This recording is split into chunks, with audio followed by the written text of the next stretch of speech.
नमस्कार, आप देख रहे हैं खबर पर तीसरी नजर। क्या आप जानते हैं कि ब्रिटेन में खालिस्तान समर्थकों की जड़ें कितनी गहरी हैं?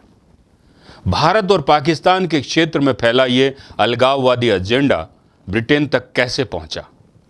इसे वहां जोर शोर से उठाने वाले लोग और उनके संगठन का क्या इतिहास है? इसके अलावा बीते दिनों में ब्रिटेन में खालिस्तान समर्थकों की किन हरकतों को लेकर भारत में चिंता बढ़ी है? अपडेट इंडिया पर आप देख रहे हैं खबर पर तीसरी नजर। मैं अतुल एहसास के साथ। ब्रिटेन में खालिस्तान समर्थकों की जड़ें गहरी हैं।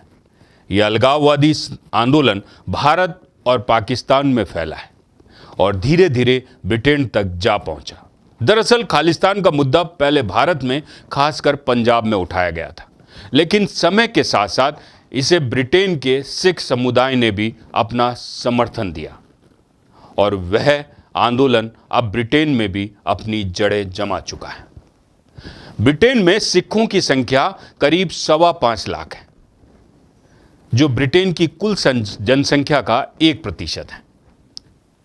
ब्रिटेन में सिखों की मौजूदगी 19वीं सदी के मध्य से है, लेकिन दूसरे विश्व युद्ध के बाद यह संख्या बढ़ी, जब ब्रिटेन में कामगारों की कमी के कारण सिखों को भारत से ब्रिटेन आने का मौका मिला।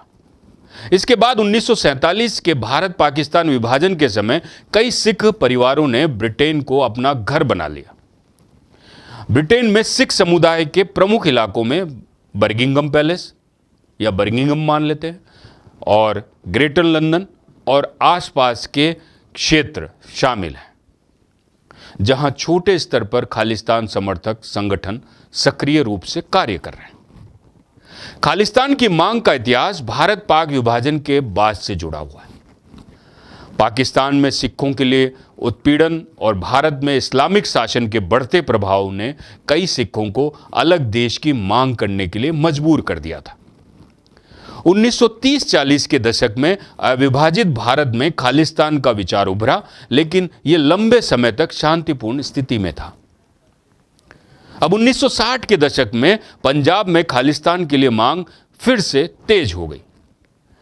इस समय के प्रमुख नेता थे जगजीत सिंह चौहान, जिन्होंने एक स्वायत्त सिख राज्य की बात की या उसकी मांग की। हालांकि उनका आंदोलन भारत में असफल रहा। फिर 1990 के दशक में खालिस्तान समर्थक विचारधारा ने फिर से जोर पकड़ा, खासकर पंजाब में। इस दौर में पंजाब में शांति स्थापित करने के प्रयास किए गए, लेकिन कुछ क्षेत्रों में खालिस्तान की मांग बनी रही। भारत ने खालिस्तान समर्थक आंदोलन पर काबू पाने के लिए विदेशों में भी प्रयास शुरू किए। ब्रिटेन के गुरुद्वारों में कट्टरपंथी विचारधाराओं के प्रसार के आरोप लगाए गए थे। 2015 में भारत ने ब्रिटेन को एक डोजियर सौंपा, जिसमें कहा गया था कि सिख युवाओं को कट्टरपंथी बनाने की कोशिश की जा रही है और गुरुद्वारों में स्फोटक बनाने की ट्रेनिंग भी दी जा रही है। बीते दिनों भारत के विदेश मंत्री एस जयशंकर जब लंदन के चैथम हाउस में कार्यक्रम में भाग ले रहे थे, तो खालिस्तान समर्थक प्रदर्शनकारियों ने उनके काफिले को रोकने की कोशिश की। इस घटना को ब्रिटिश संसद में भी उठाया गया। कंजर्वेटिव पार्टी के सांसद बॉब ब्लैकमैन ने इसे खालिस्तान समर्थक गुंडों का हमला करार दे दिया। भारत ने भी इस घटना को लेकर चिंता जताई और खालिस्तान समर्थक चरमपंथ के बढ़ते प्रभाव को लेकर ब्रिटेन से कार्रवाई की अपील की। ब्रिटेन में खालिस्तान समर्थक आंदोलन में सिख फॉर जस्टिस संगठन का भी महत्वपूर्ण योगदान रहा है। यह संगठन खालिस्तान के लिए जनमत संग्रह आयोजित करने की मांग कर रहा है। हाल ही में इस संगठन ने ब्रिटेन में कई प्रदर्शन और फर्जी जनमत संग्रह आयोजित करने की कोशिश की, जिसमें 50,000 लोगों के भाग लेने का दावा किया गया था।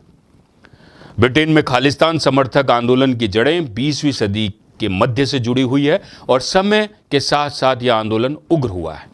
भारत और पाकिस्तान के विभाजन और सिखों के इतिहास ने इस आंदोलन को जन्म दिया। आज खालिस्तान समर्थक संगठन ब्रिटेन में सक्रिय हैं और भारत के लिए यह सबसे बड़ी चिंता का विषय है।